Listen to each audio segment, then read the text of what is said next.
அனைத்திந்திய அண்ணா திராவிட முன்னேற்ற கழகத்தில் தற்பொழுது மிகப்பெரிய அளவில் கூட்டணிகள் பற்றியான பேச்சுவார்த்தைகள் நடத்தப்பட்டு வருகிறது. பாமக, தேமுதிக போன்ற கட்சிகளுடன் எடப்பாடி பழனிசாமியின் ஆதரவாளரும் முன்னாள் அமைச்சருமான சி.வி. சண்முகம் அவர்கள் பேச்சுவார்த்தை நடத்திய பொழுது ஓபிஎஸ் அவர்களின் ஆதரவுகள் இல்லாமல் வெற்றியடைவது கடினம் என்று தற்பொழுது தேமுதிக பொதுச் செயலாளர் பிரேமலதா அவர்களும் கூறியுள்ளார். இந்த நிலையில்தான் பன்னீர்செல்வம் அவர்கள் இல்லாமல் ஒரு வெற்றியூட பெறுவதற்கு மிக மிக கடினம் என்று இரண்டு கட்சிகளும் கூறிவிட்டதன் காரணமாக ஓபிஎஸ் அவர்கள்தான் அதிமுகவின் தலைமை ஏற்பார்.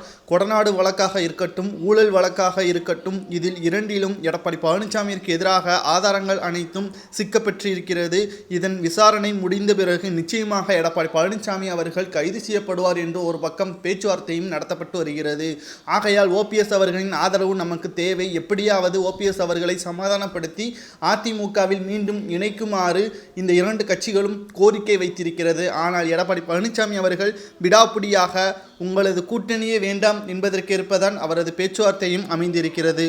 மேலும் பாஜகவுடன் ஓபிஎஸ் அவர்கள் ஆதரவுகள் தெரிவித்திருக்கிறார். காரணம், எங்களது 4 ஆண்டுகால ஆட்சி கவிழாமல் இருப்பதற்கு பிரதமர் நரேந்திர மோடி அவர்கள் மிகப்பெரிய ஒரு பங்கை ஆற்றியிருக்கிறார். மேலும் எங்களது விசுவாசம் நாங்கள் அவருக்கு எப்பொழுதுமே கொடுப்பதற்கு கடமை பற்றியிருக்கிறோம் என்று ஓபிஎஸ் அவர்கள் கூறியிருந்தார்.